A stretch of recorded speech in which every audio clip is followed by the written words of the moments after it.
actually have my son. I was showing him how I live stream videos, and I think I messed a couple things up on my session. So it's what's taken me a few minutes this morning. So give me just a second. I'm just about there, putting things back the way they are, or the way they were, I should say. And I just need to put the correct URL up on the R for the rest of us.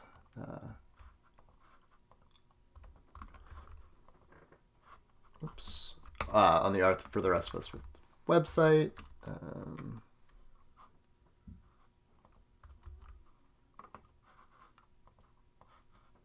Okay.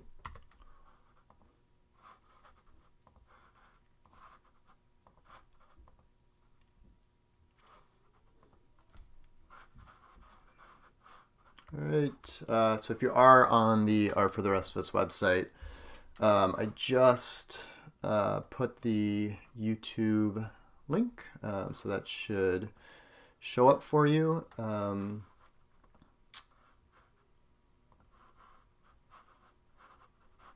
Yeah, let me actually just make it slightly larger.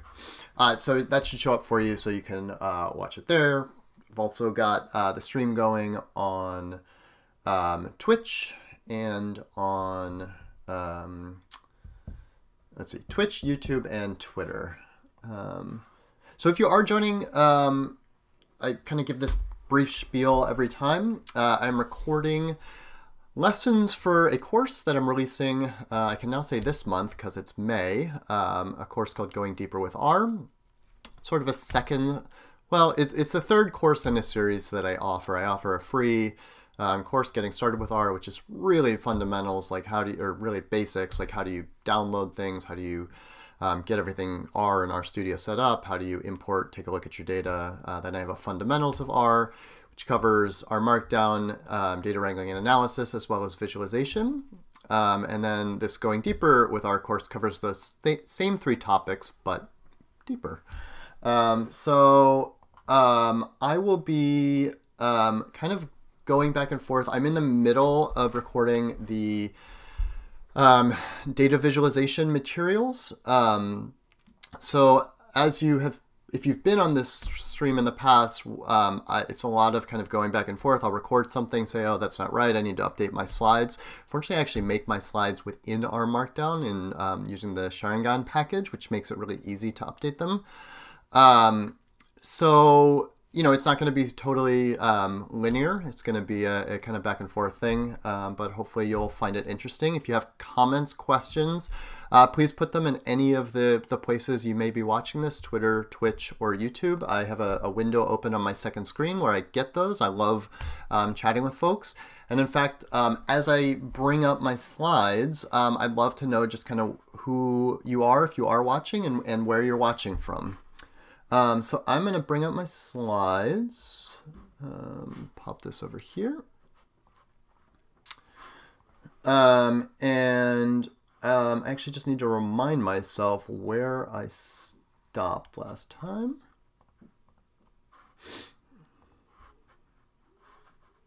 All right, cool. I don't need those slides. Look at my data visualization slides.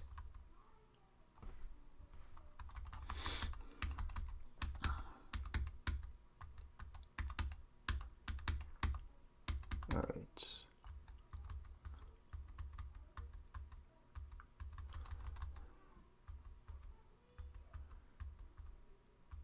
All right, cool. So what I did last time, oh wait, I think, let's see. Awesome, Matthias is watching on YouTube. Thanks for joining, Matthias. I'd love to know where you're watching from. So just to kind of, orient you, remind anyone who has watched in the past, actually I'll just make this full screen real quick. The way that data visualization materials are structured is that I kind of use sort of what I think of as like best practices as a way to kind of structure this.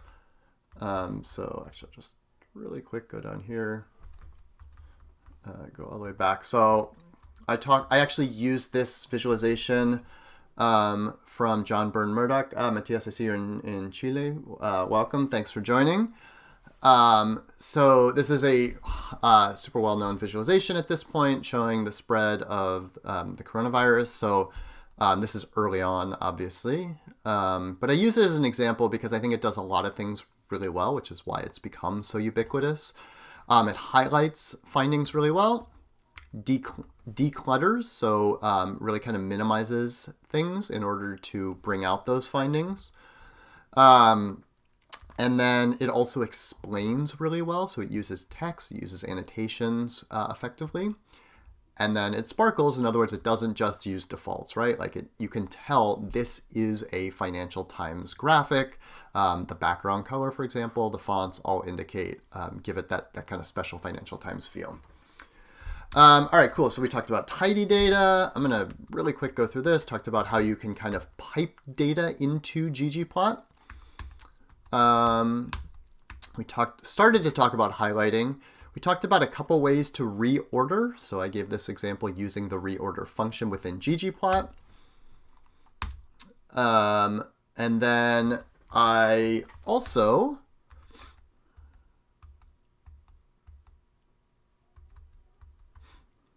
hold on one second. Yeah. So then I gave kind of an intro to line charts and then use that to talk about using color to highlight. The example that I'm using is showing math proficiency in third grade students in the state of Oregon, where I'm located. So I had folks kind of make a separate data frame called Highlight School. And then we use that to highlight the findings to show, for example, this one school, which was Vestal Elementary School, had shown a lot of growth for between, 2017, 2018 and 2018, 2019. So that's where we left off. So now I'm going to talk about decluttering. And I'm actually just looking back at my materials here. I actually want to do one thing. So I'm just going to minimize this. So I'm going to talk about kind of a combination. Hold on one second.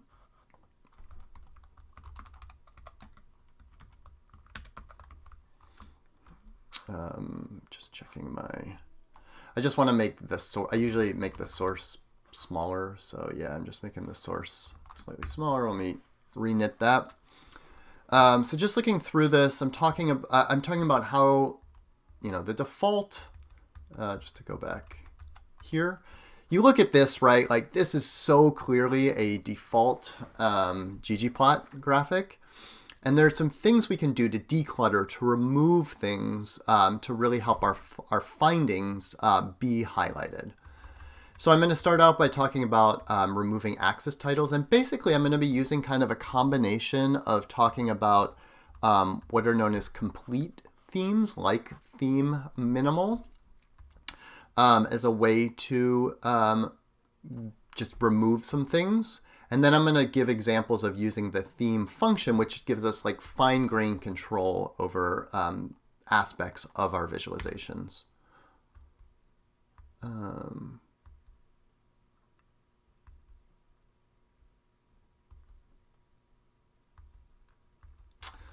actually just wondering, because it's kind of weird. I talk about removing access titles, but then I actually use theme minimal first. I think I should probably...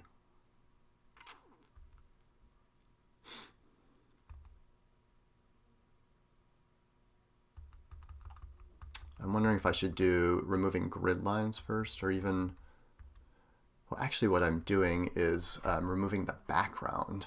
So let me,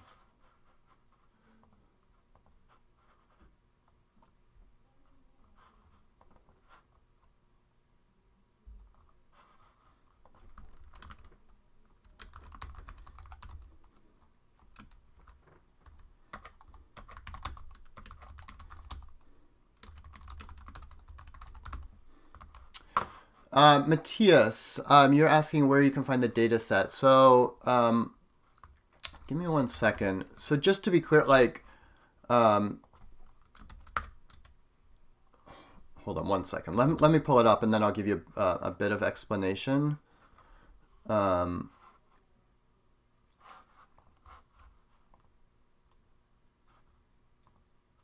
let me actually just push this to Git, or to GitHub, I should say. So just to be clear, like this is part of a course that I'm doing, so you know, you're welcome to follow along. It may or may not make sense for you to do it just because like the way I'm working, but I'll push it to just call this updates. I'll push it to GitHub right now so you can have the materials. Wait, I didn't push that. Just push it.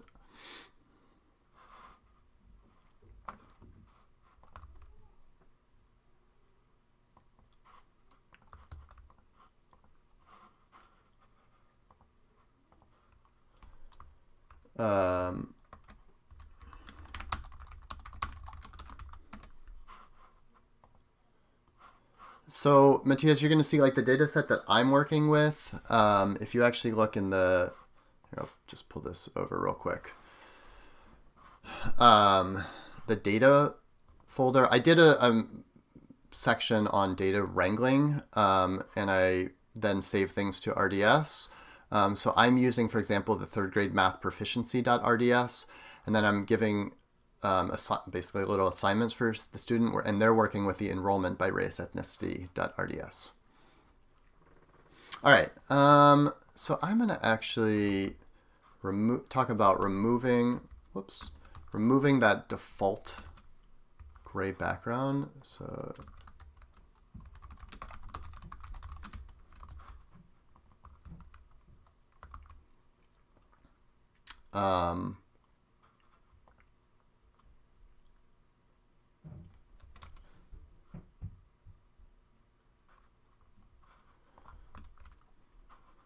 so I'm going to change this to the remove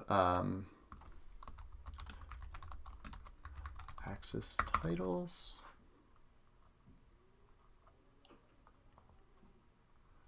I think this will work.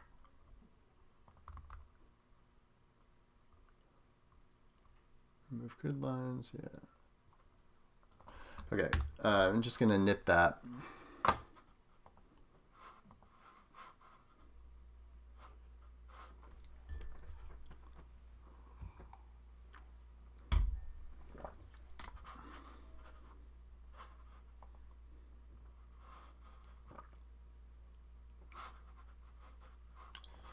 All right.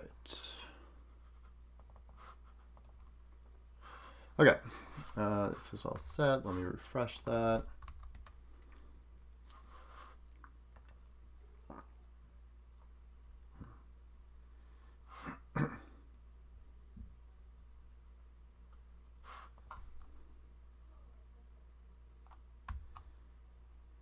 All right, cool. There's the new slide. Just check one thing.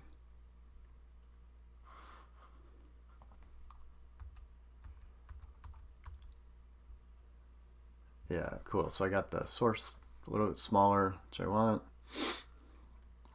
Remove axis titles. Yeah, we'll talk about using parts of the theme function.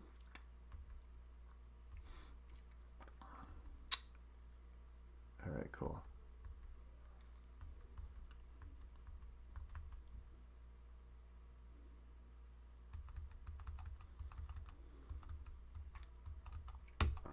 And then I'm just pulling over real quick this last thing before I get started.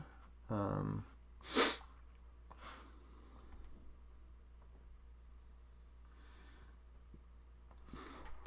have a project set up. So this is a separate project where I'm having folks, or I'm giving examples of how folks work through this.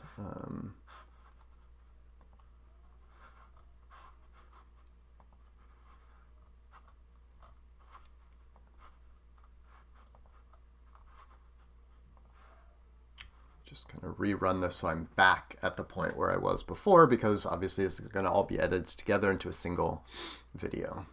All right.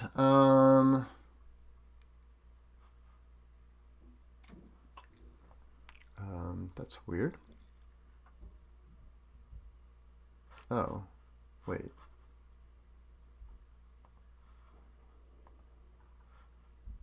Why do I not have...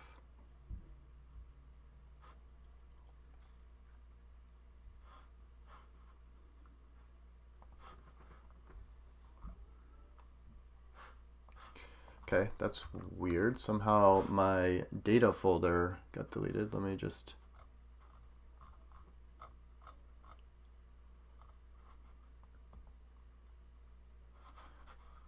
All right, super weird. It is in my trash. So I'm going to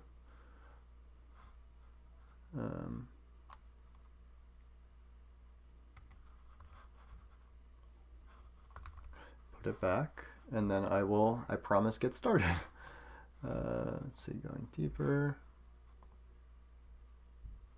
Oh wait, sorry, I don't want going deeper. I want...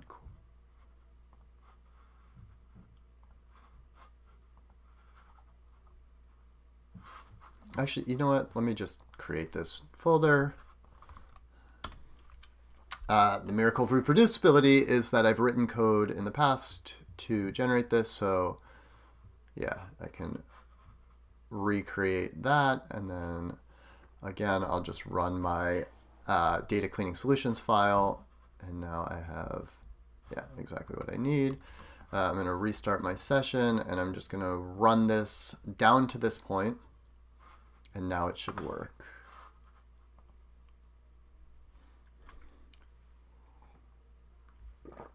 All right. Yep, now it works, and now I can run this.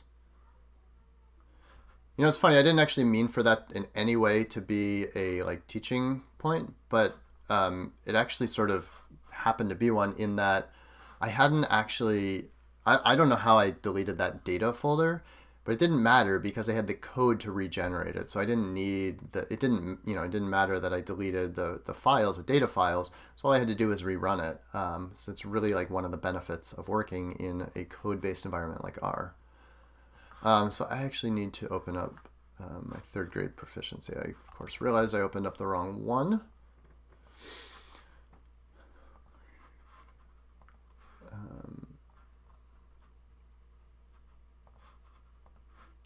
So I'm going to run it down to this point. All right.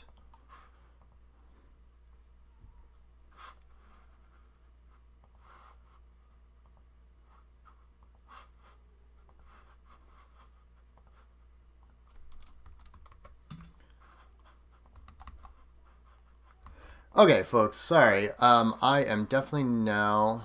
Why is it going so slow? Definitely now going to get started.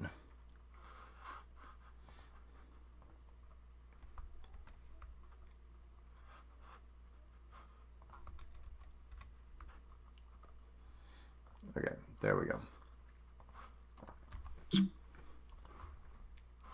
All right. Now that we've learned how to highlight using ordering and color, let's talk about another important aspect of data visualization, and that's decluttering. The reason I think that decluttering is so important is because it allows the important parts of our data visualization to really come through. If we have a kind of cluttered mess, hold on, let me start that again. Just thinking about exactly what I want to say. Basically, I want to say, if you highlight everything, you highlight nothing. All right. The next section we're going to talk about, now that we've talked about using ordering and color to highlight our findings, is decluttering. The reason we want to declutter our visualizations is that if you don't do any decluttering, then it seems like everything is important. In order to really highlight the most important parts of our visualization, we have to declutter so that it's really clear kind of what we're talking about, and people aren't overwhelmed with that kind of visual clutter that that can take away from our main findings. So let's talk about a few ways that we can do this. The first thing we can do is simply remove that default gray background.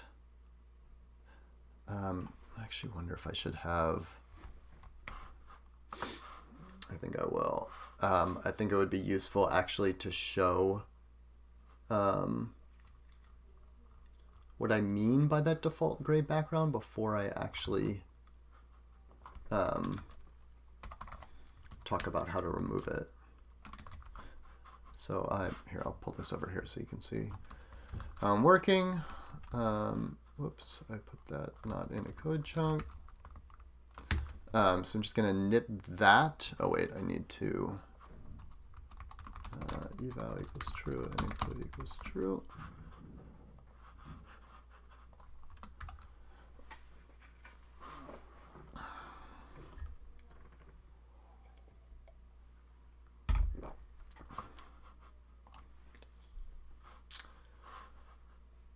Okay. It's knitting slowly again today. I don't quite know why.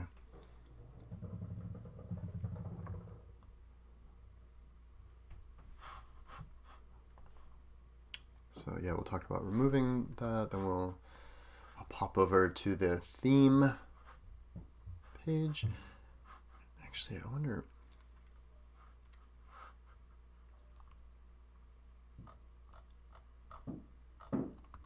Yeah. Oh boy, it's still going. So I'm just thinking about like how I'm gonna explain the idea of complete themes.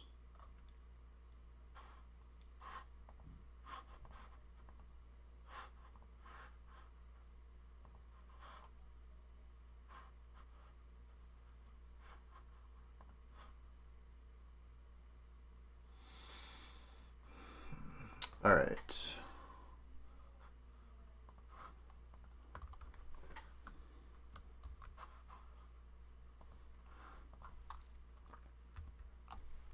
So I liked how I did the first just intro declutter. I'll leave that, but then I'm just gonna talk about removing the default gray background now, and I forgot to, I don't even need to show the code here.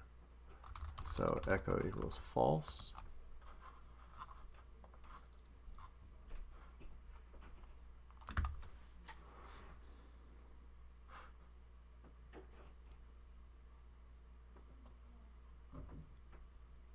I'm seriously very confused as to why it's not knitting faster, why it's not, because I said I have a setup child slide that set up that RMD. I don't know why, and that in that it says, as you can see here, cache equals true. Oh, there it went faster.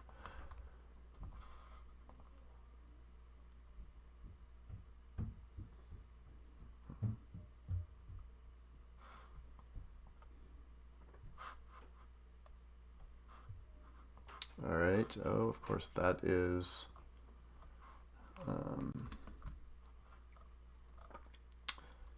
not the size I want.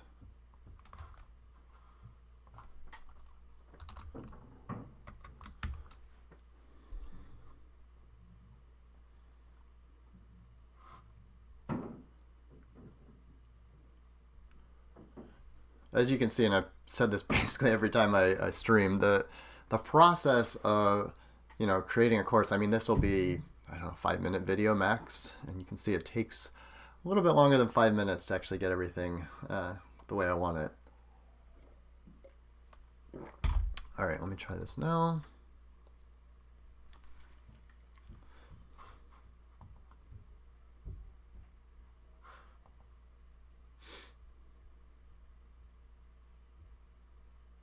Okay, cool.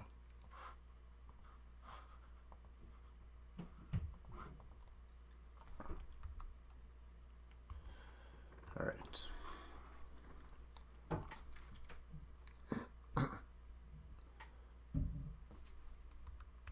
Sorry, I'm just going to be really anal and set it so that the, oh wait, do I have it in here twice? No.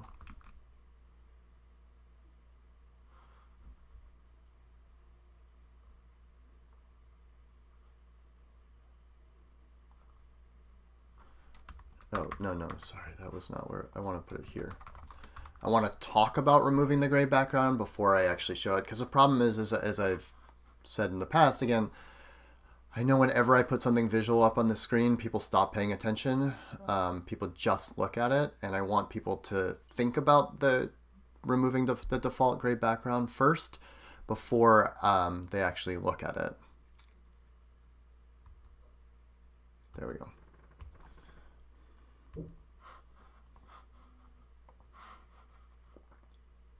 Okay. All right.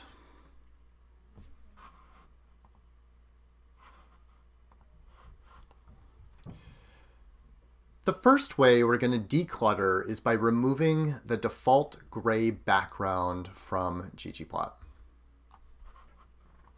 Let me try that again. The first way we're going to declutter is by removing the default gray background in ggplot. That's where we ended up last time, and you can see that default gray background, it's ubiquitous, right? Like you see it and you know that is made in ggplot.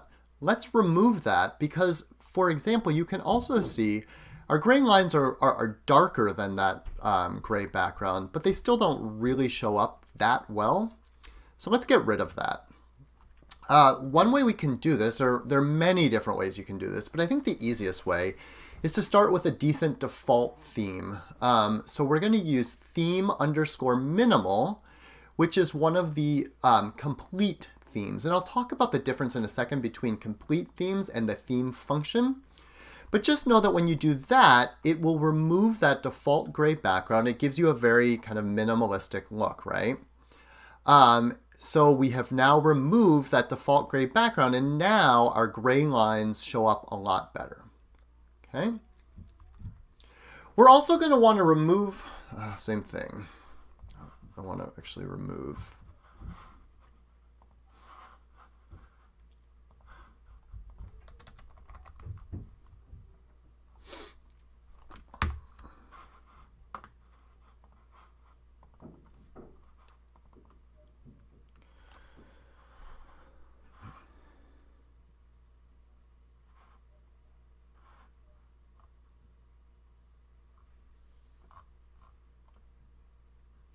Okay. I'm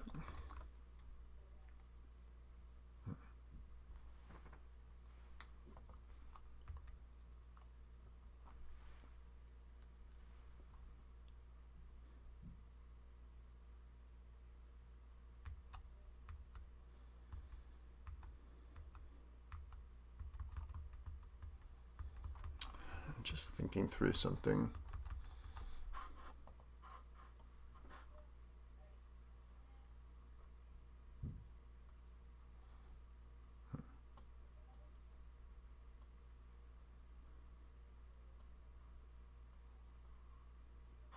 Okay.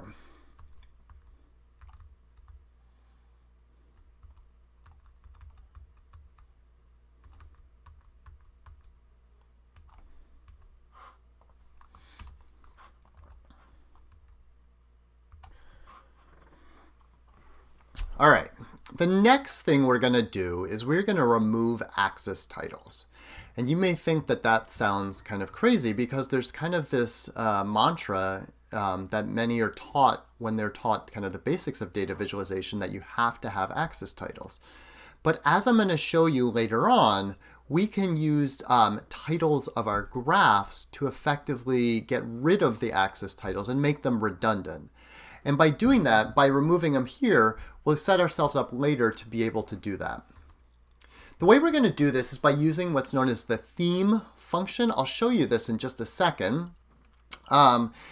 The theme minimal that I showed you is what's known as a complete theme. By using theme minimal or theme underscore BW, hold on, I don't like this because everyone's just going to be looking at this. So I think I should just talk about it before I actually, yeah, okay. The next thing we're going to talk about is removing axis titles. When I tell people that, some people wonder, wait, shouldn't I always have an axis title so it's really clear what's what? And yes, it should be clear what's happening in your graph, but as we're going to see later on, we can use titles for our overall figure to explain and make our axis titles redundant. And so we can remove them to really declutter and again to highlight our findings. So in the last slide, we talked about using theme_minimal. Theme minimal is what's known as the complete theme. It changes kind of the overall look and feel. Oftentimes, though, we also want to tweak small things. So, right, like, let me just actually go back here. This got rid of that gray background, for example, but we still have our axis titles. So if we want to do things like remove axis titles, we're going to need to use what's known as the theme function. And you can see it's scrolling through. This is an animation of the ggplot2 documentation page for the theme function. And what I'm going to actually do, let me actually pop it open here. Let me actually just go into full screen.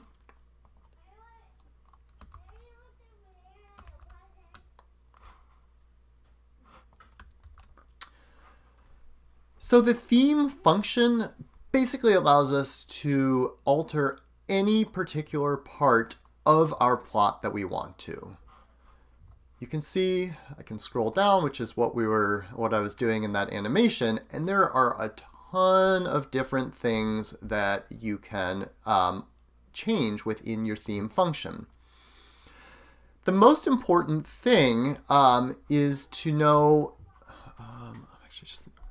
let's see, we're going to talk about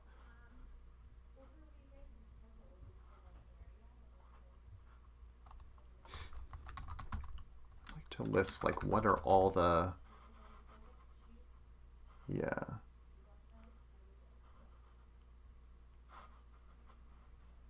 okay. Okay.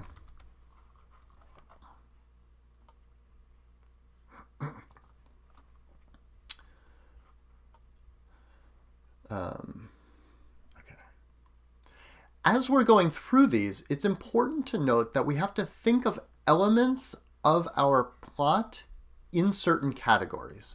So for example, we're going to think of all line elements, we're going to think of all rectangular elements, we're going to talk about text elements, and to work with each of those, we use element_line_rect_text, and then as you'll see in a minute, we're also going to use element_blank to get rid of things. And let me show you how this works.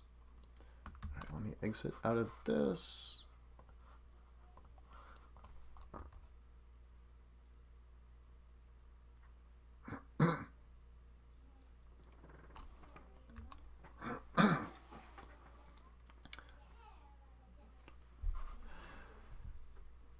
So the way the theme function works is you choose the item that you want to highlight. So in our case, for example, axis title, which is axis.title.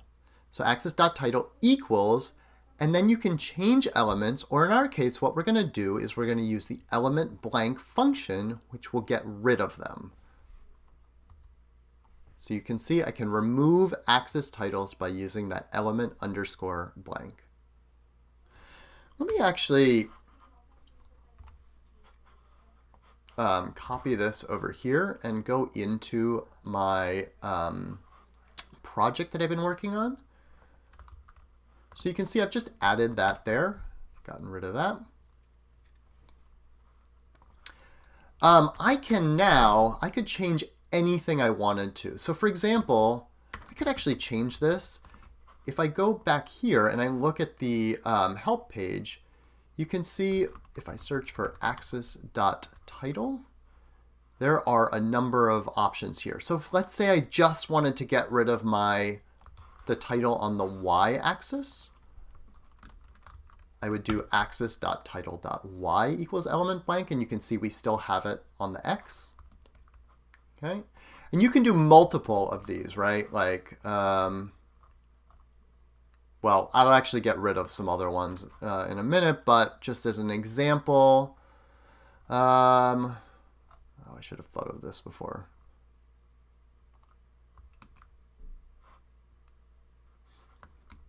Hold on. And you can do multiple of these. So for example, I could do axis text equals. So that's the text labels. I could do element, and here now I'm going to do element text, right? Because I'm not trying to get rid of it using element blank. And so now I could set, for example, family equals, a font I really like is called Inter. I have it installed on my computer. So you can see now I've changed the font to Inter, just to show you, give you a different font so it's really clear what I've done. I could change it to Georgia. Then I can also do things like change the size to 20, for example. Okay, so this is how we're getting really fine-grained control. Let me actually go back here, though, because right now we're just focusing on removing our axis titles. There are a number of ways to do this. Oh, wait, sorry, I forgot that I'm also now going to talk about, why didn't I just use that as an example? That's okay, actually. Okay, actually, yeah, no, this is fine.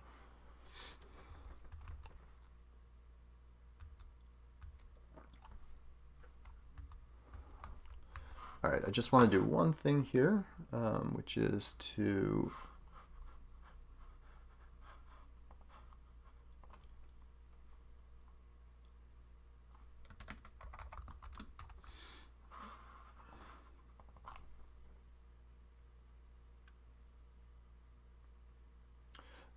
just, again, having the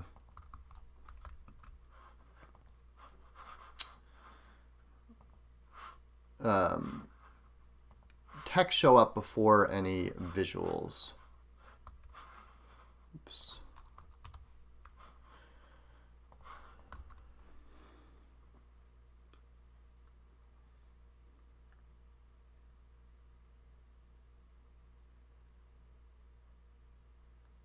Okay, perfect.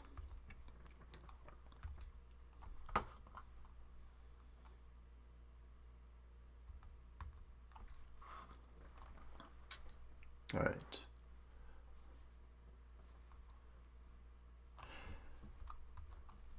Now that we've removed our axis titles, we might also want to remove some additional grid lines. Taking a look at this, you can see we have both major and minor grid lines. So right, like where there are labels, those are our major grid lines. Where there are not labels, those are our minor grid lines. We can remove those minor grid lines. It's not super important. And again, it kind of creates visual clutter. So let's declutter. To do that, we can remove or minimize our grid lines using that theme function. So now I've added, in addition to axis.title equals element blank, I do comma, panel.grid.minor equals element blank. So if you see what happens now, those minor grid lines have been removed. So now I just have grid lines at the major breaks. Okay. You can also do this by working with existing themes. Hold on.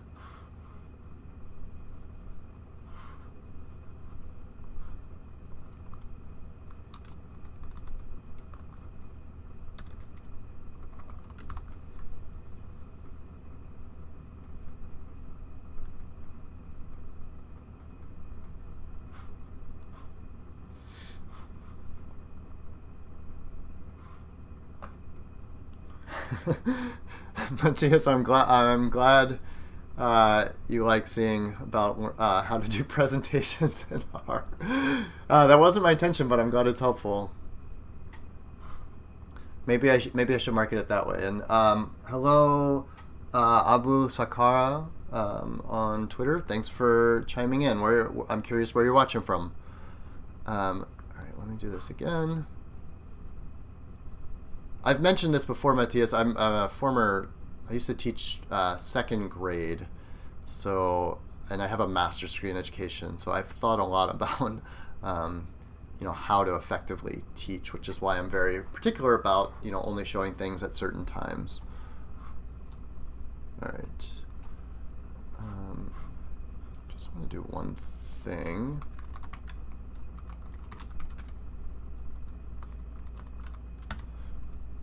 So I'm using this theme Ipsum, which comes from HRBR themes.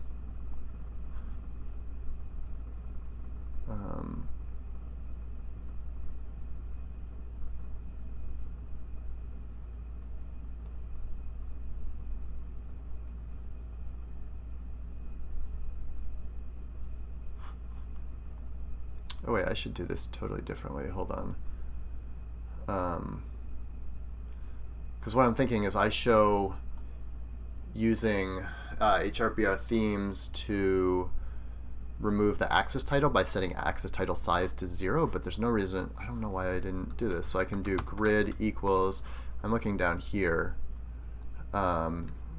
Basically I want grid equals XY, which will, oops, just use the, I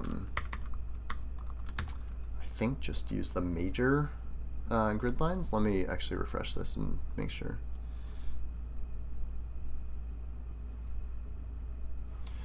Which is actually going to be kind of annoying if that's the case, because I'm going to need to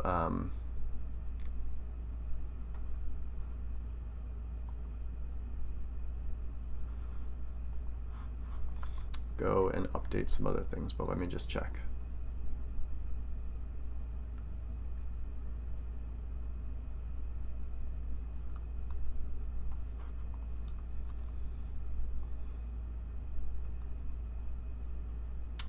Yeah, that did that. So, all right, well, I'm going to have to just change things as I do it later, but that's fine.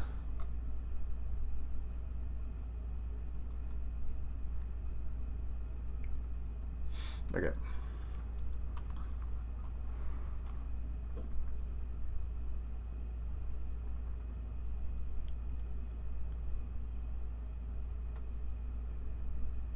Okay, so I'm working with existing themes. Okay.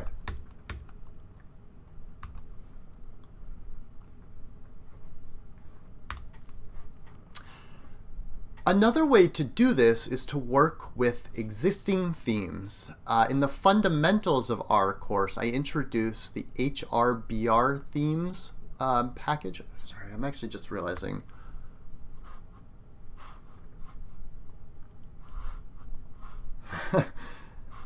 Barry, you're asking if that's really R. I don't know which, maybe this screen. Yeah, so this is the Sharingan package where that I'm using to make slides in R. And I'm actually just looking, here, I'll put this screen over here so you can see. So I'm using the HRBR themes. I think it's the best kind of default theme out there. I thought it may have gotten on CRAN. Yeah, it is on CRAN. Okay, that's actually helpful.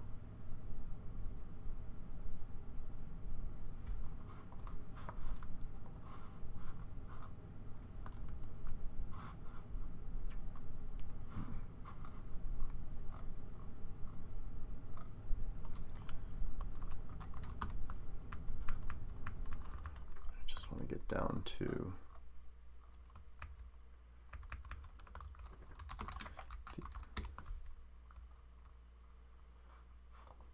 okay.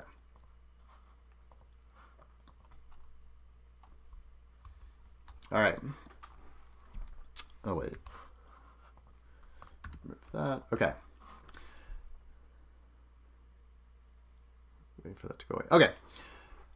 Another way to deal with this, removing axis titles and grid lines, for example, is to work with existing themes.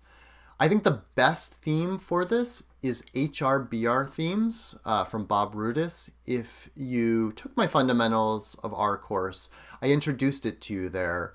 And we're going to actually talk about how we can use it here.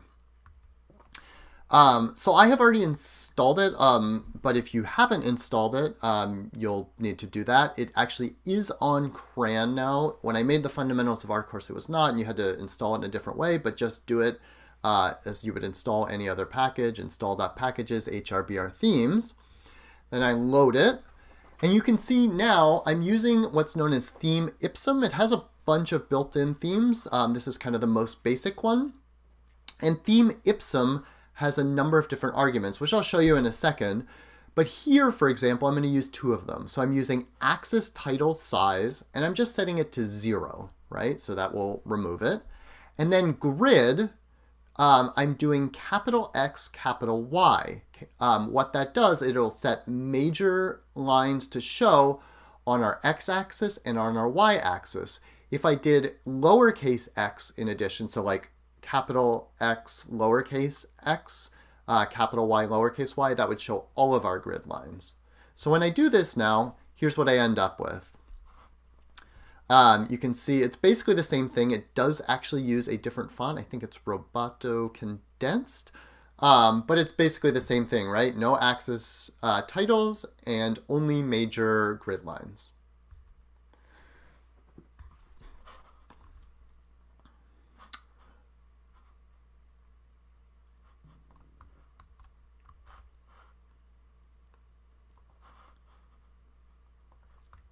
All right, let me just show it here. So just to kind of reiterate what I did, if I were doing this in my R Markdown document, I would just change that to theme Ipsum. Oh, I've actually forgot to load my package. So let me actually go back up to the top. I like to just load everything in one place. So I'll load HRBR themes. So you can see now I load theme Ipsum. You can see I actually still have my axis titles. This theme is opinionated. It puts axis titles at the ends. Let me just look at the help for theme Ipsum. So you can see it has a number of arguments here. The one that I'm focusing on is axis title size, right? So I had axis title size equals, and I did 0. And then the other one that I'm focusing on is grid. And if I scroll down here to grid, you can see panel grid, true, false, in other words, remove everything, or some combination of X, Y, lowercase, uppercase. So what I did, so I did grid equals X, Y, right? You could see like I could also, for example, remove all grids by doing grid false. I like this theme just because it provides I think it's really good overall, and it provides a really kind of simple interface to deal with some of those complications that you often have in dealing with the theme function. All right. For those of you watching, oh wait, no, I have to do the your turn.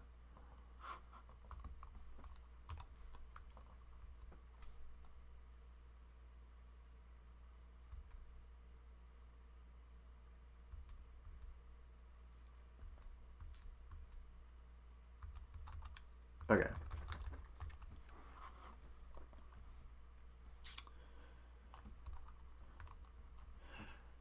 All right, for your turn, I want you to use some combination of complete themes, for example, theme minimal or theme Ipsum from HRBR themes, and then the theme function in order to do the following.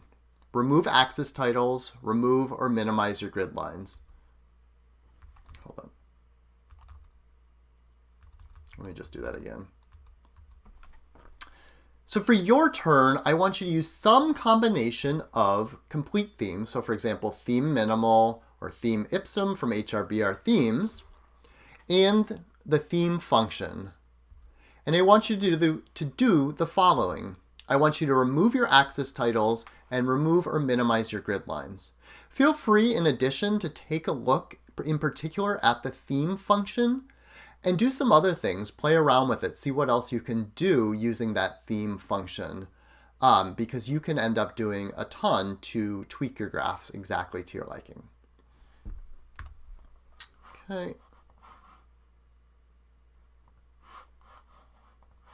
All right, I'm going to close this. I'm going to restart my session. Open up our Markdown document that the student is using.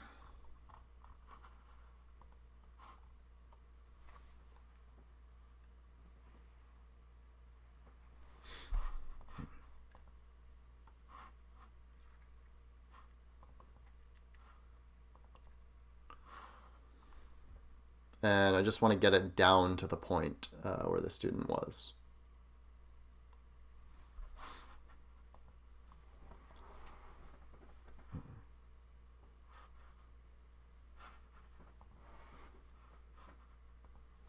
Okay.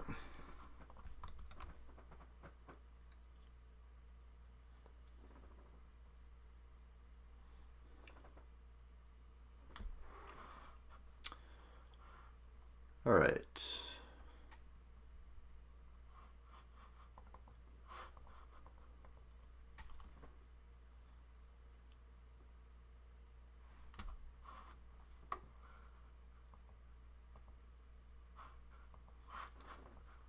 Okay.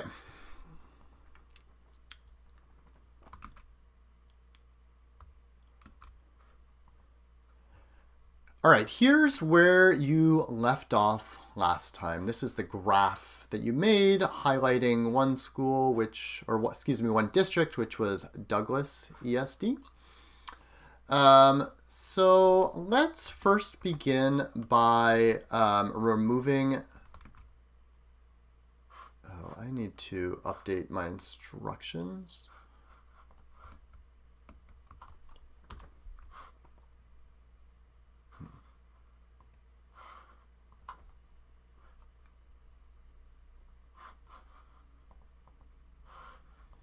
Because I actually want folks to remove that gray background as well.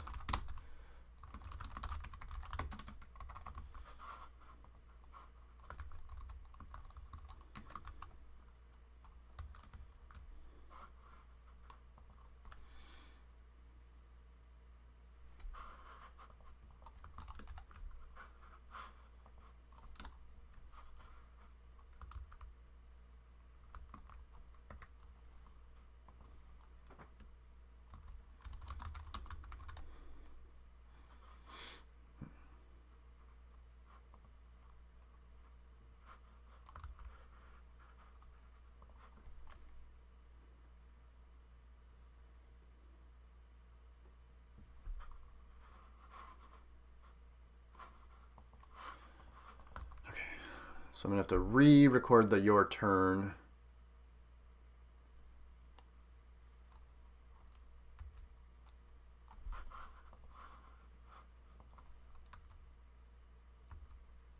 Okay.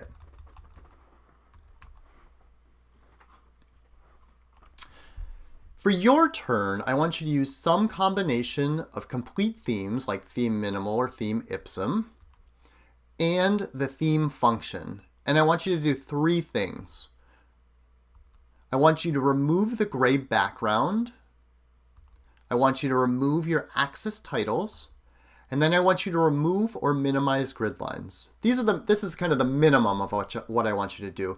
But you should definitely at this point play around with that theme function. Try out elements that have like element line, element rect, and see what you can do to alter the look and feel of your plots.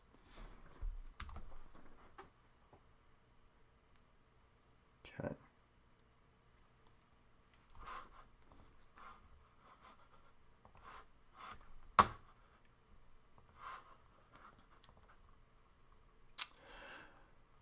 All right, here's where we left off last time. You had just made a chart highlighting Douglas ESD as a district that had grown, its Hispanic/Latino population had grown from 2017 to 2018 to 2018, 2019.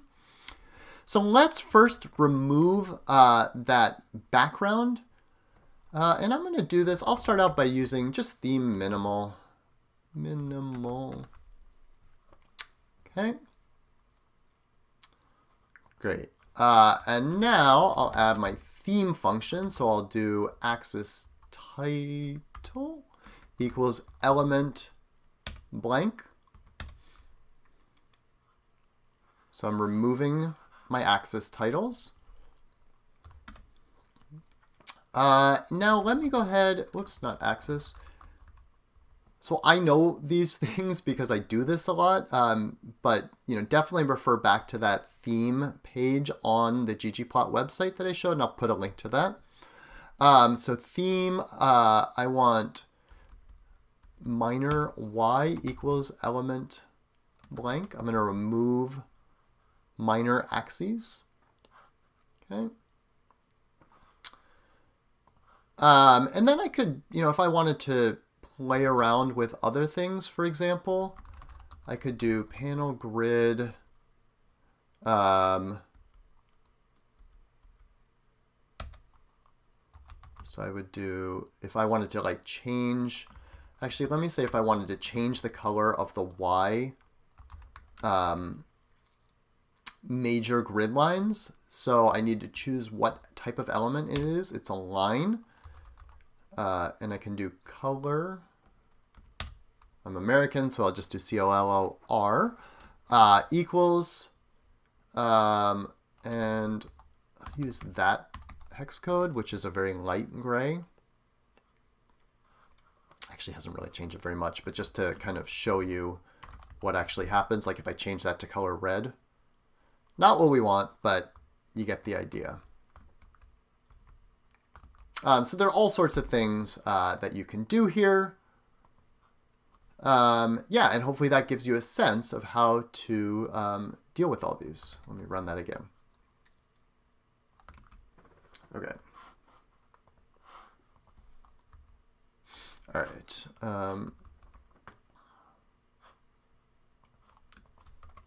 Actually, just going to keep that.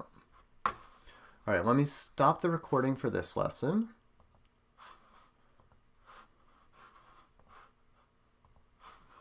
I just need to name my file so I know what it is later on. That was declutter.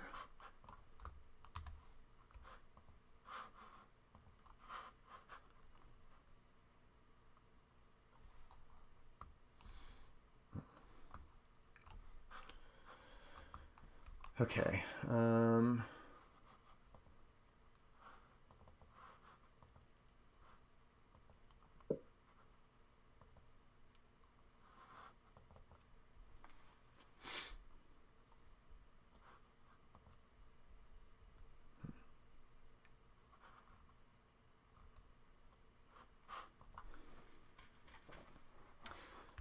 All right, so I'm going to explain. I'm just reminding myself what I have.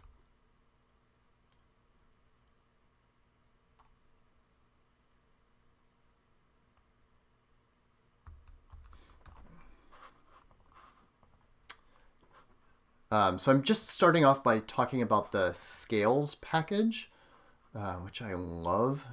It makes it really easy to show. Sorry, I can't multitask. Percent proficient. It makes it really easy to show nicely displayed like number labels. So for example, instead of showing like 0.27, we can do 27%. What did I do wrong here? Did not like that.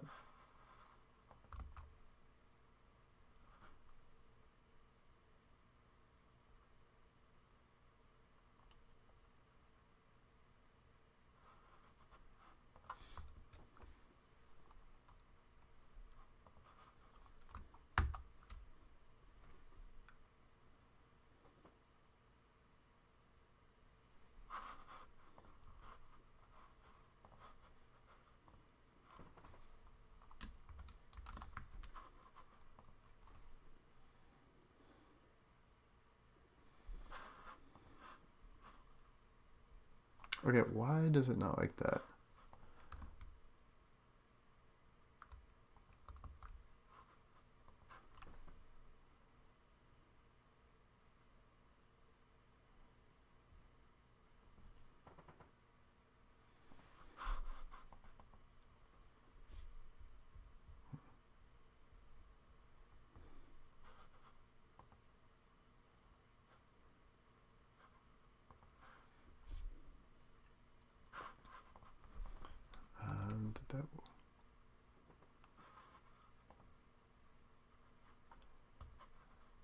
is this not running?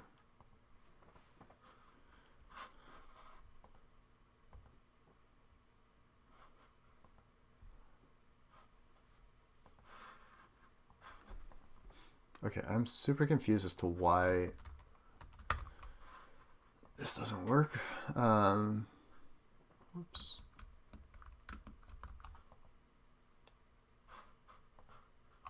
Let me just restart my session. Try and knit it again. See what happens.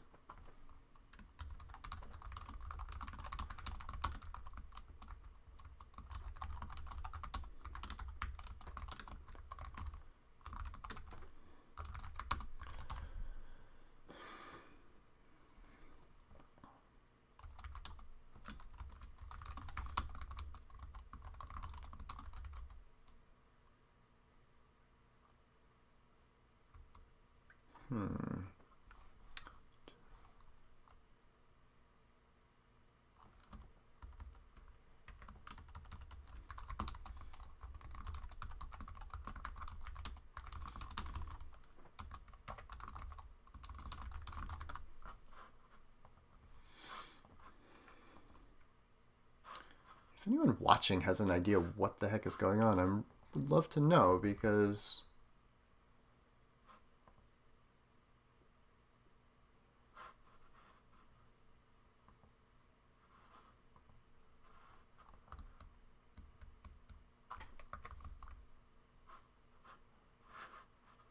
let me stop that. Let me just put it back the way it was, where I was only selecting school and... Okay, why does that work?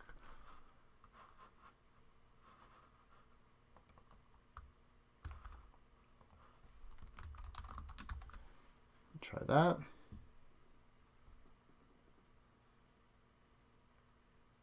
I was just going to get rid of the school variable because I don't really need it there. Because I just want to show kind of the difference between percent proficient display and percent proficient.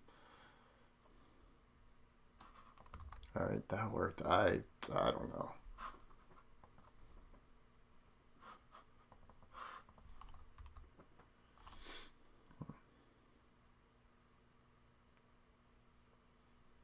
Oops.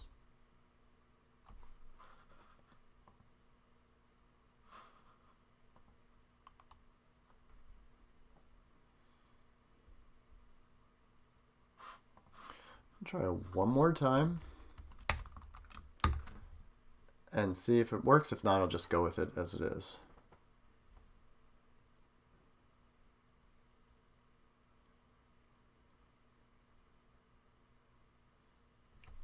Okay, that worked.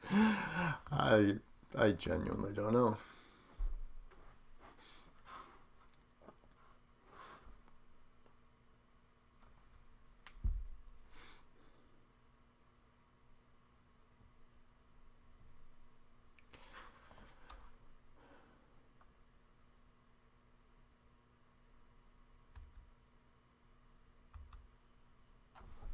Actually, now that I've done that, I think I might even like it better when I have the school and then I could flip over.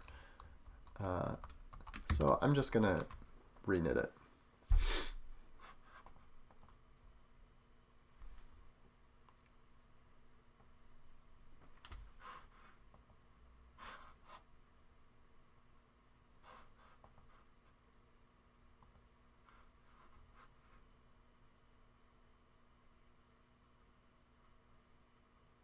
All right.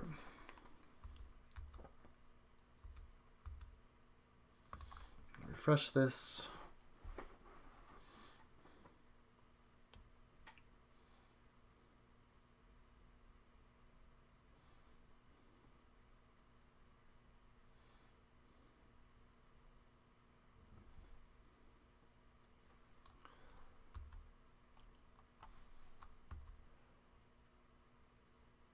Yeah, actually, this is perfect.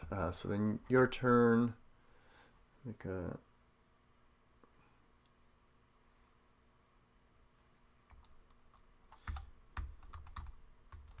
Okay.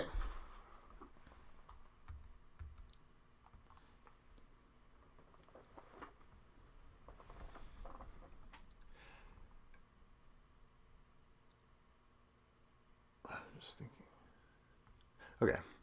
In this next section, we're going to talk a lot about using text to explain our findings to our reader. You can see that this visualization has a ton of text, but it's done in a way that's really instructive for folks who are reading it, right? Like it has annotations here, nice labels that explain what's going on.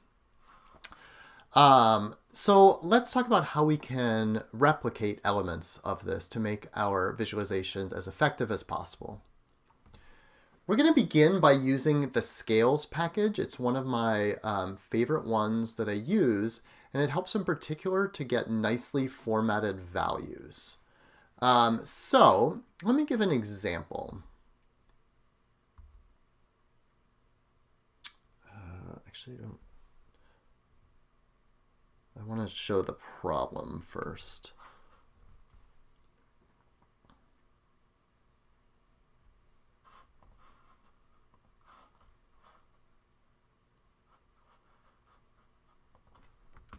So let me actually just have a slide where all I'm doing is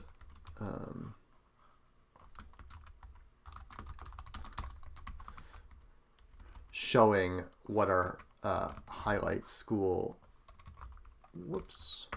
data frame looks like.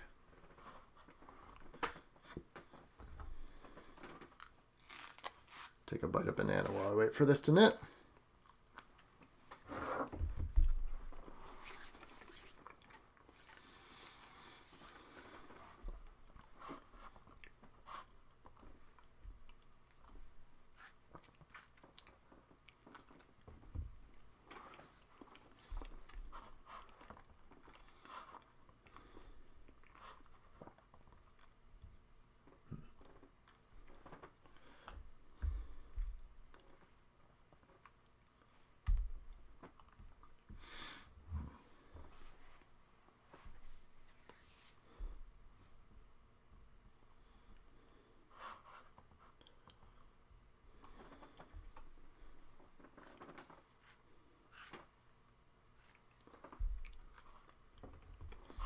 Okay.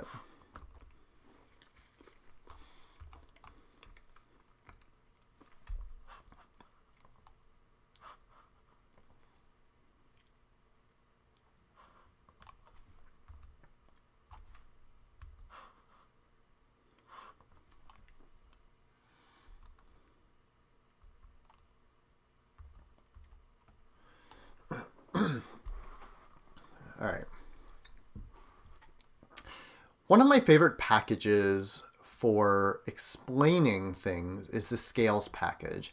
It allows us to get really nicely formatted values. So, for example, I don't know why it always... I'll just start that again.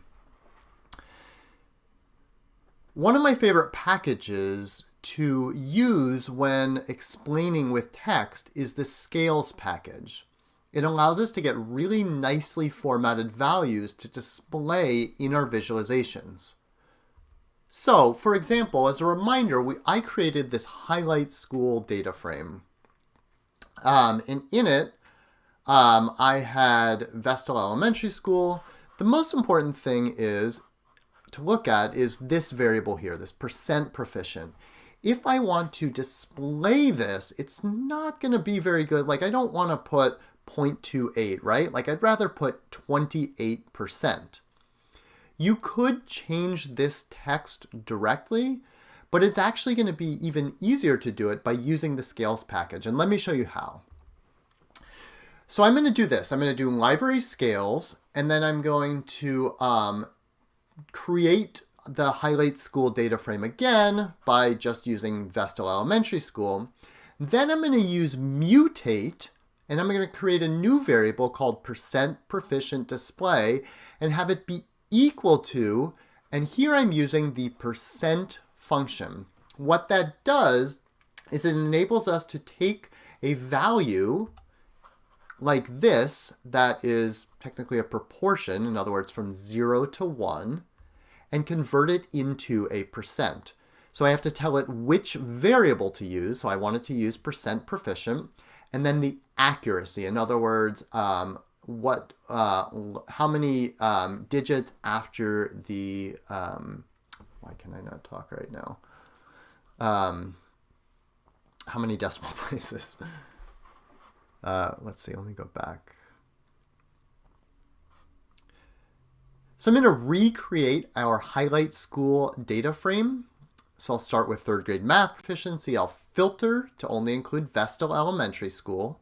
Then I will mutate to create a new variable called percent proficient display. And I'm doing that just so we can see the original data, the percent proficient, and the new one that I create. So I'm having percent proficient display be equal to, and here I'm using the percent function from the scales package. For that, we have to first choose the variable that we want to use. So in this case, percent proficient, and then we choose accuracy. So if I do accuracy equals 1, it will do it to the nearest whole number. If I do accuracy equals 0.1, it'll go to 1 decimal place. Okay. So you can see now, if I do highlight school and I just select a few variables, so select school, percent proficient display, you can see here's my percent proficient, but if I scroll over, you can see percent proficient display, which incidentally is character data, is now 28% and 64%.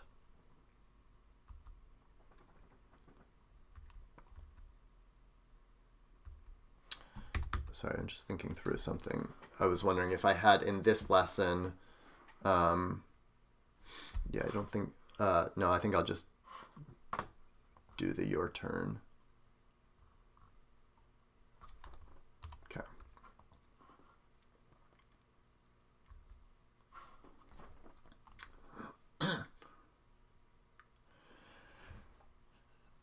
All right, for your turn, I want you to make, actually, I should show this in mine.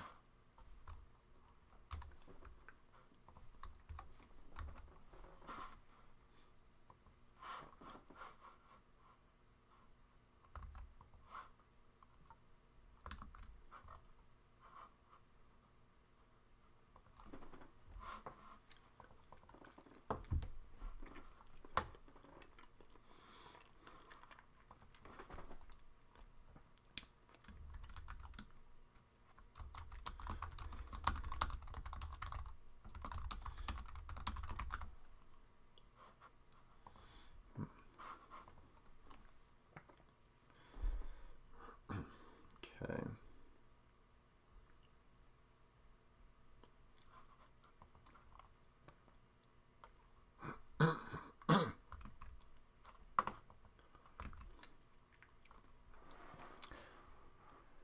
All right, so I'm now in my R Markdown document. So if I were doing this here, I would just say percent proficient display equals, display equals percent, and actually I just realized that I have not yet added the scales package. So let me go back up to the top and load that, library scales. I'll run that line. Now I can go back here. So I'm now using the percent function, and I want it to be percent proficient, and then I'm using this accuracy equals 1. So if I run that, pop open this, you can see I've got my percent proficient display. And of course I need to make sure I do that before I show it down here, because we're going to actually use this in a minute to add labels onto our graph. Okay. Just wondering if there's anything else I want to highlight in the percent function.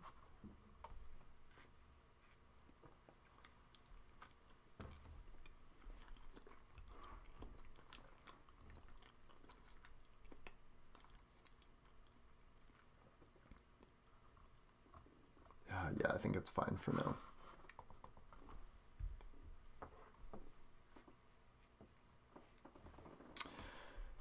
Okay, close this. Open this back up, restart my session.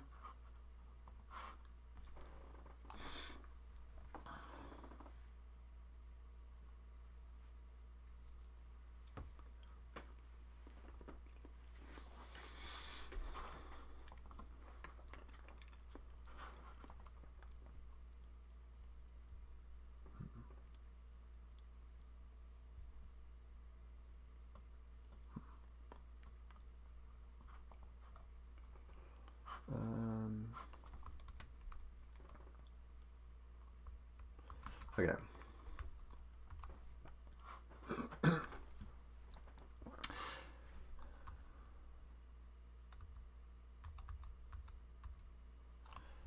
All right, for your turn, I want you to make a new variable called %display that shows the percent of total enrollment variable as a nicely formatted percent rounded to the nearest whole number. Then I want you to make sure as you do this that you're actually saving it to highlight district. In other words, not just displaying the result.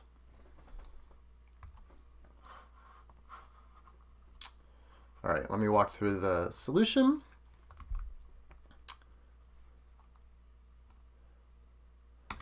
All right, so here's how we would do this. Just to show you how you would not do it, if you did this, for example, like we've already created highlight district and you put it down here, so you now did mutate, and I think I said to do %display equals percent, I forget what the variable is called here, percent of total at school. And I'm going to do accuracy equals 1. Forgot to load the scales function, so let me go up here, library scales. Now go back down here, so if I run this, this works, but I haven't actually saved it, right? Like I display it, but I haven't saved it in here. So if I just bring this back up here, now I've saved it to highlight district. So if I open up highlight district now, you can see I have percent display. Okay. I'm gonna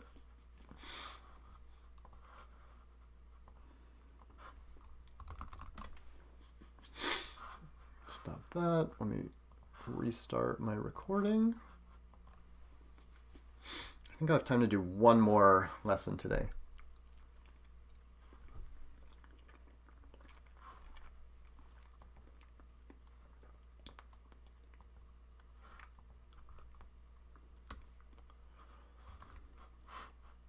Oops.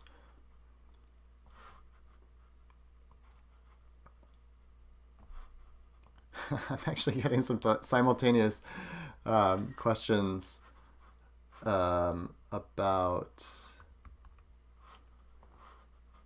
how I'm actually streaming. Hold on one second. I'm just responding to someone on Twitter about that.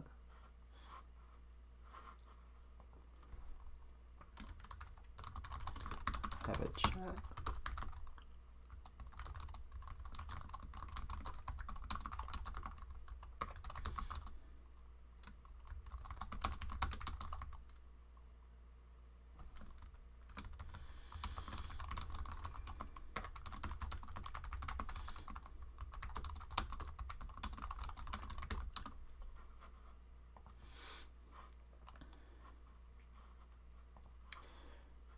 Okay.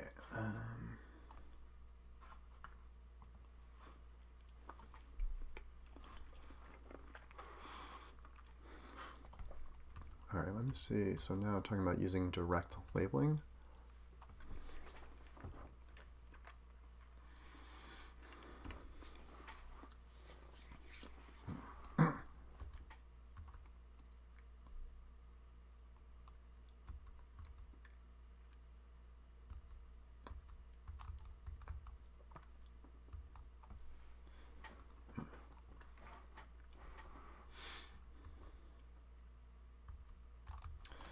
So it looks like I have this set up so that first I just use geom text to add some labels, and then I get a little bit more verbose by adding some more text. Sorry, I'm just scrolling through really quick. Using the strglue function.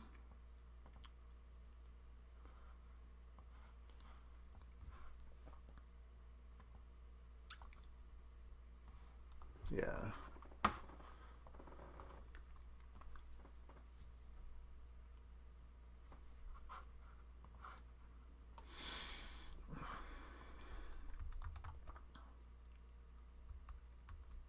You know, I think I should actually, I mean, I know that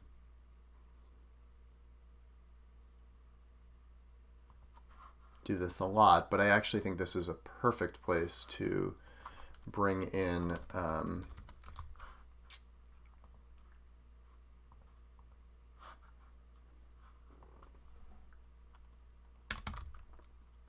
the plot from the Financial Times again, because it does that direct labeling super well.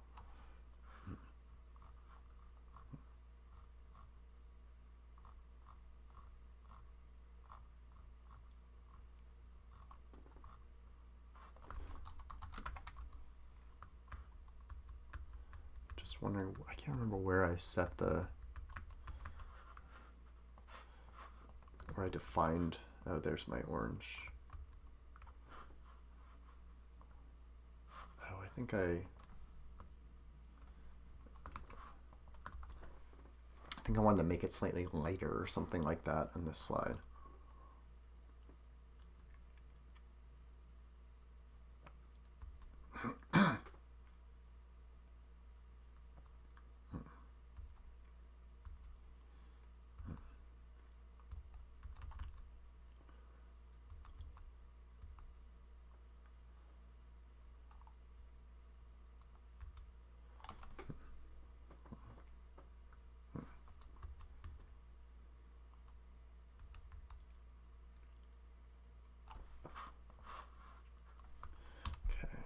I actually want to do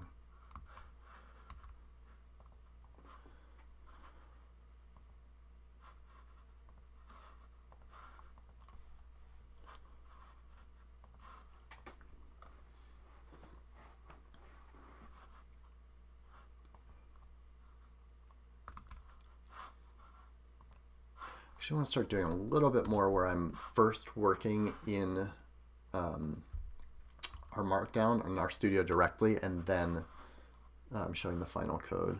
Okay. Now that we've created our variable that has, for example, the percent of students who are proficient, we can put this directly on our plots. Direct labeling is a really effective way of improving the quality of our visualization. Thinking back to the visualization from the Financial Times, look at all the direct labels there, right? The important countries that John Byrne Murdoch is talking about all have labels right next to them. It's not, you know, there's not like a legend on the side that, and each one is a different color, and then you have to kind of, you know, move your head to one side to look at the legend, and then scroll back to see, you know, which is the corresponding line. The labels are directly there, and that's really effective. So let's talk about how we can do this in R.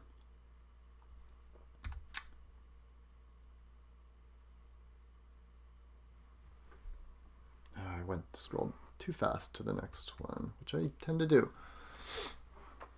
So let me just say that last line and then I'll... So let's talk about how we can do that in R. So I'm going to flip back to here where I was working on my visualization. What I want to do now is I would like to add labels here and here to show what is the percentage of students at Vestal Elementary who are proficient in 2017-2018, and the same for 2018-2019. So I'm going to do that using geom text. Excuse me, I'm going to need to start that again.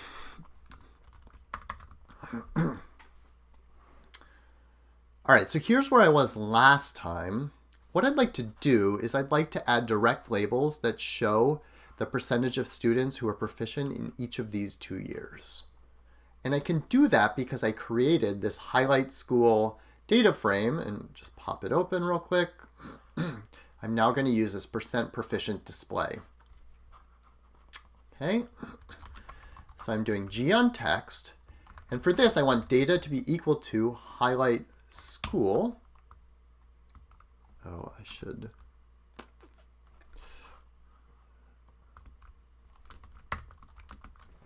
I'm just going to restart my session.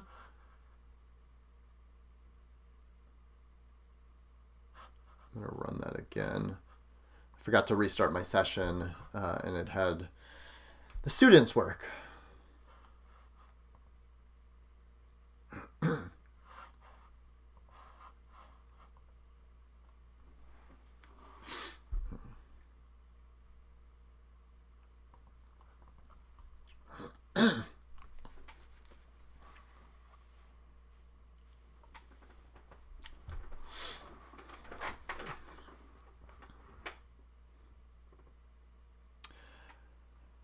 All right, so let's say, for example, now I want to add a label that shows the percentage of students at Vestal Elementary who are proficient in 2017-2018, and then also show the percent of students who are proficient in 2018-2019.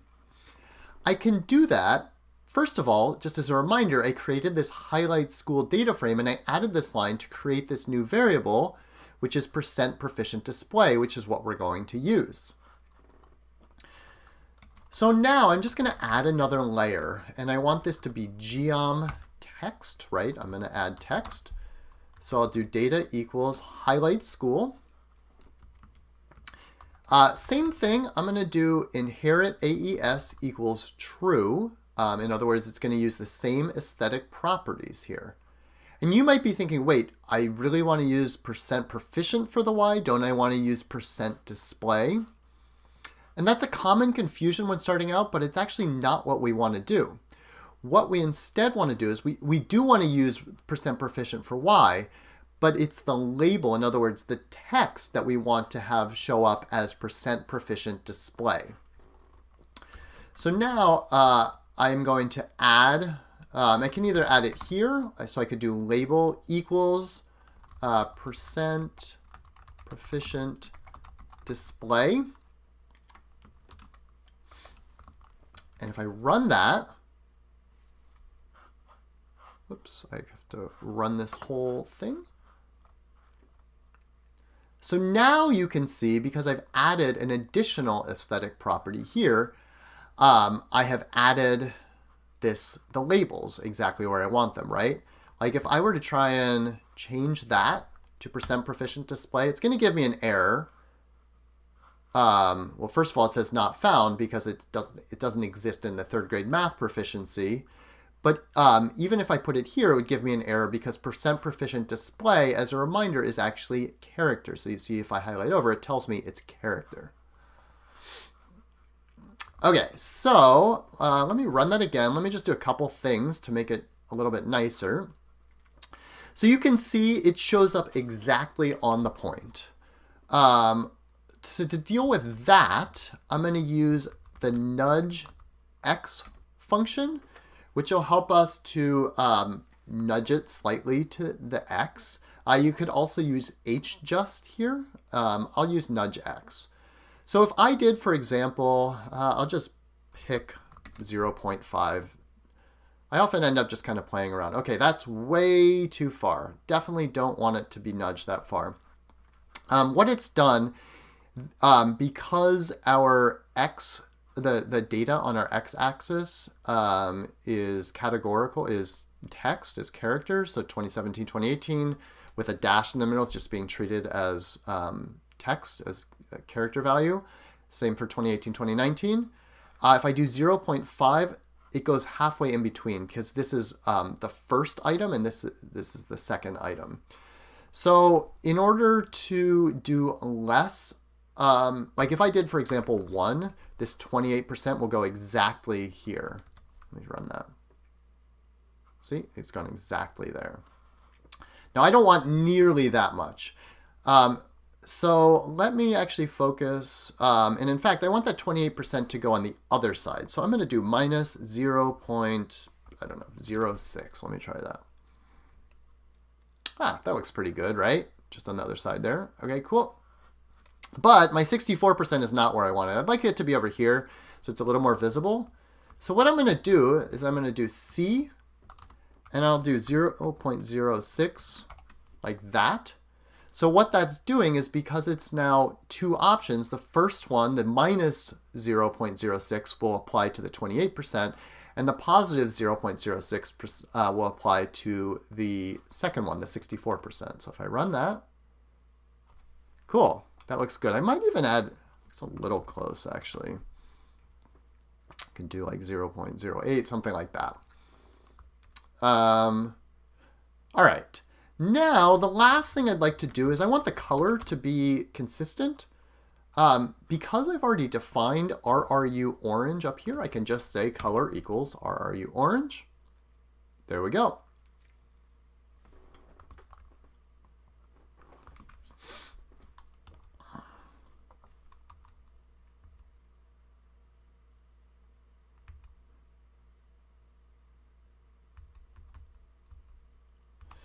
I'm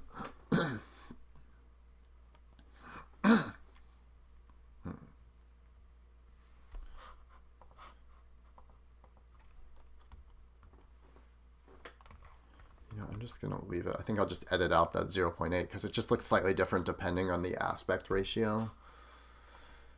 Okay.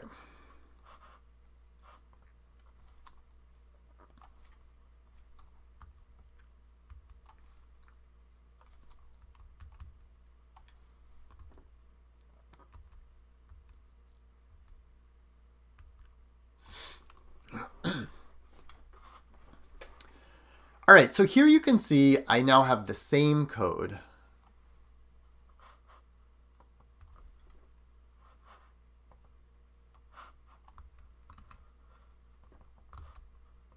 I'm just gonna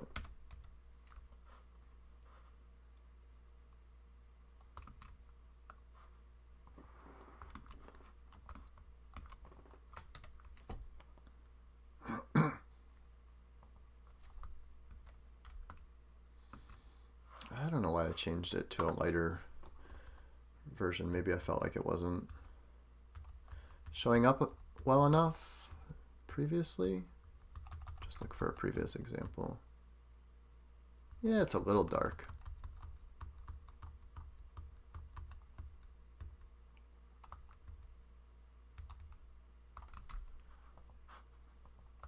But it actually looks fine here.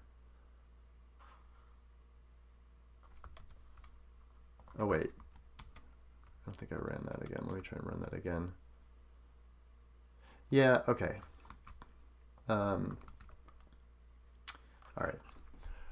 One other small thing I might do is just make the background gray lines even lighter. I've found a hex color that's lighter that I'm going to redefine RRU gray as. So now if I run that again, you can see they really kind of fade more into the background, which is what we want, because really what we're showing in this chart is Vestal Elementary School. We're displaying how it had a really large growth from 2017 to 18 to 2018, 2019. All right, so you can see here's the code that I used. You can see I redefined RRU gray, and then this is the geom text code that I used. And we end up with that. Let's say we want to add even more text. So if you recall in the John Byrne Murdoch Financial Times one, he actually talks a little bit about some of the countries by having like an entire sentence. Let's say though, for example, we want to write to indicate what exactly this 64% is, right? We dropped that axis title before, but if we add it here, if we say, for example, 64% of students are proficient, then it'll totally make sense without that axis title. I just need to flip back here and look exactly how I do it in the code. Students are proficient. Okay.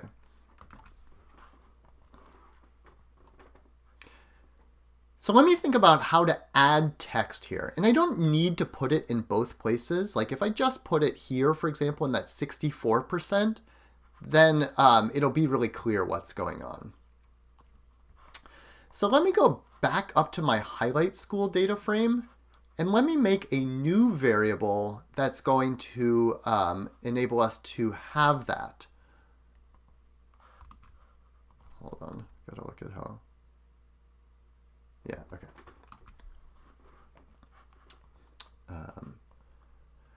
So let me go back up to my highlight school data frame. And let's talk about how we can add that text on top of this 64%. All right, so I'm just going to start a new line. And now I'm going to overwrite %proficient display.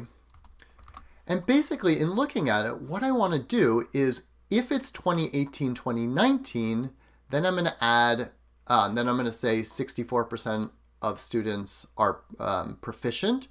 If it's 2017, 2018, I just want to leave the value that's there. Okay? So I'm going to use for this a case when. You could also use an if else. I'm going to say, so if year equal, I think that variable is called year, right? Yeah. So if year equals 2018, 2019, then, and here I'm going to use a new function to you, perhaps, called strglue. This enables us to put things together. You may use paste for this. I really like the syntax of strglue. You do it and you put it everything in quotes. And if you want to use a variable, you just put them in curly brackets like that. So I'm going to add %proficient display.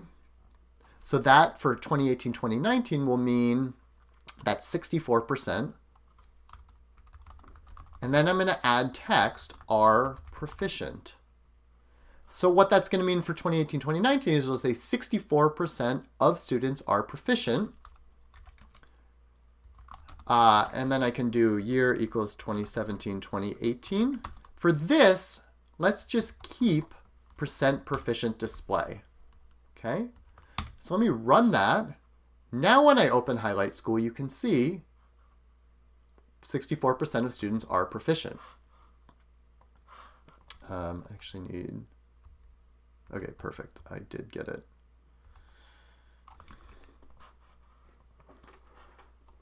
All right, now I can go back here and I can rerun this and watch. Now it's got 64% of students are proficient. Why did that? Oh, yeah, I need to adjust my H.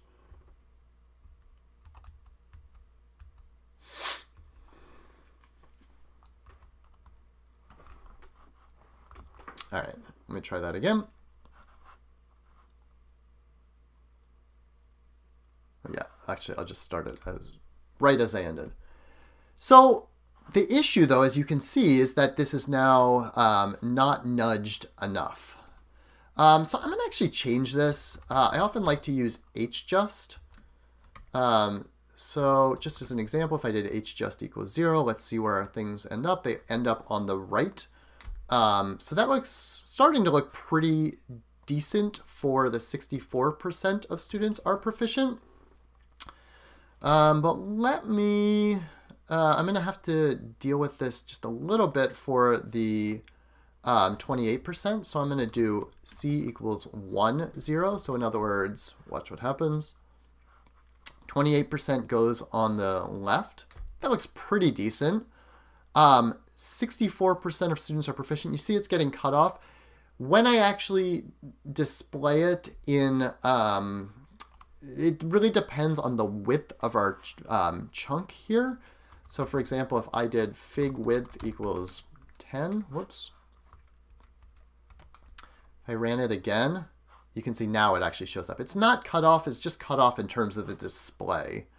I'm going to erase that for now because it's not something we need to adapt right now. I just wanted to display it, but you know, it'll depend on when you knit it to whatever format, how wide the screen is, or if you're knitting it to a Word document.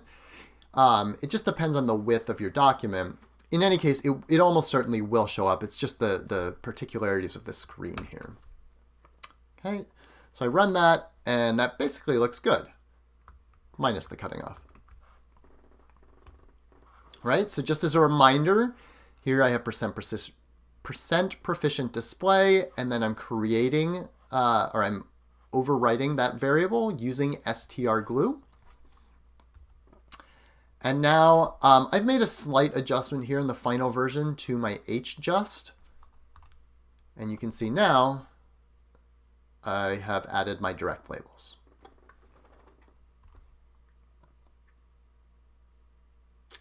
All right.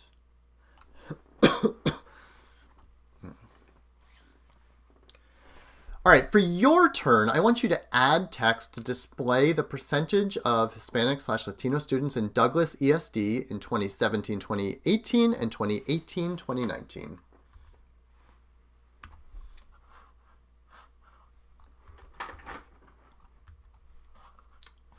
I'm just going to copy this so I have it for next time.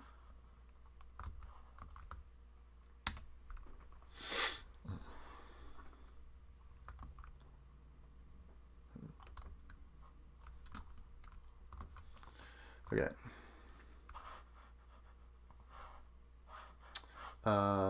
Close this, close that.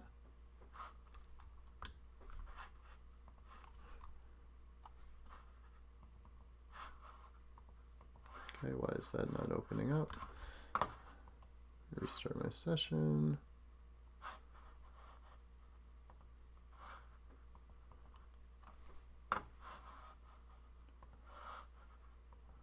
Whoa, weird.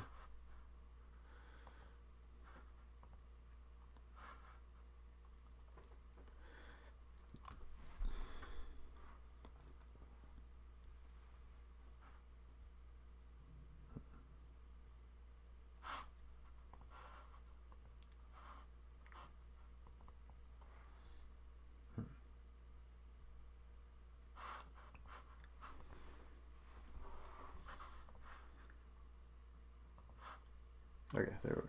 I think it's going to open. Yeah, okay.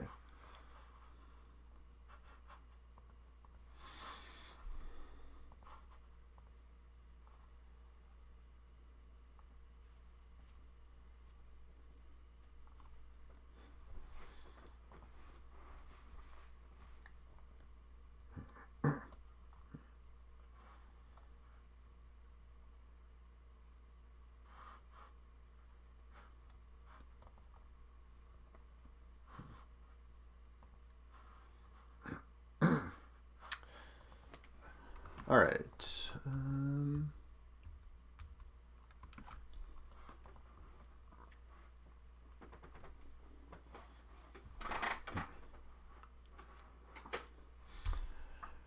All right, let's wait. Yeah.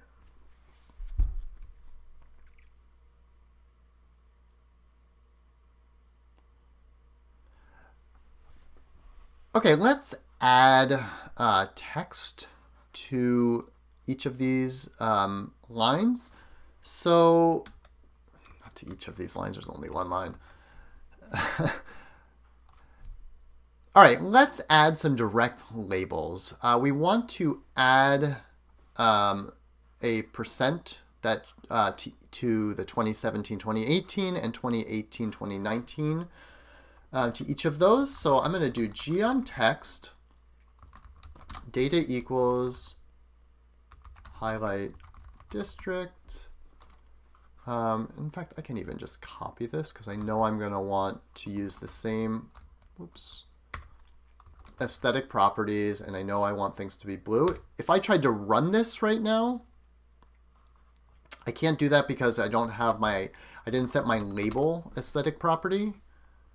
So I know from up here, from my highlight district, it was percent display. So let me add that. Whoops.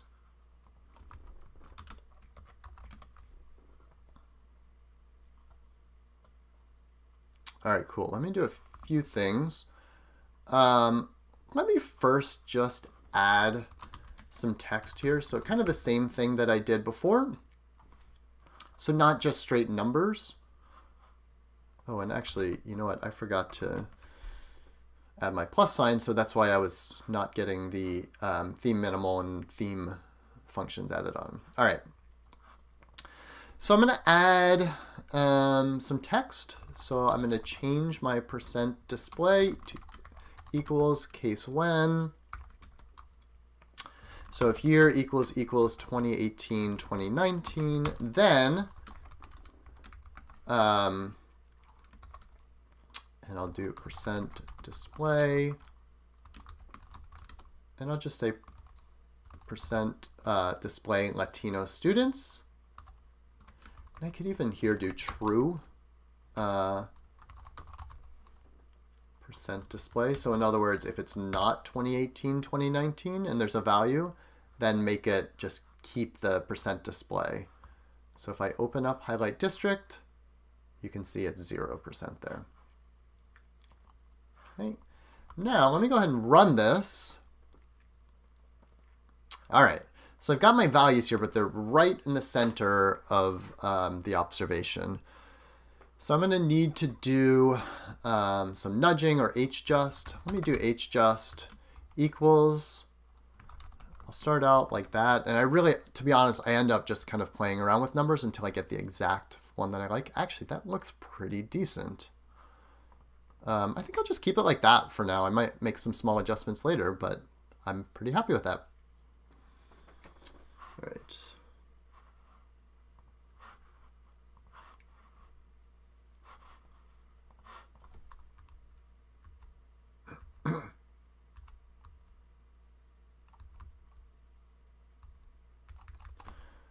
Oops. Okay. Cool. Well, I'm going to stop now. Thanks everyone for following along. I appreciate it. If you have any questions, comments, please let me know on Twitter. Email artfortherestofus.com. You can find my contact information. And yeah, I'll be back tomorrow at the same time. Hope you can join. And yeah, thanks again for joining. I appreciate it. Have a good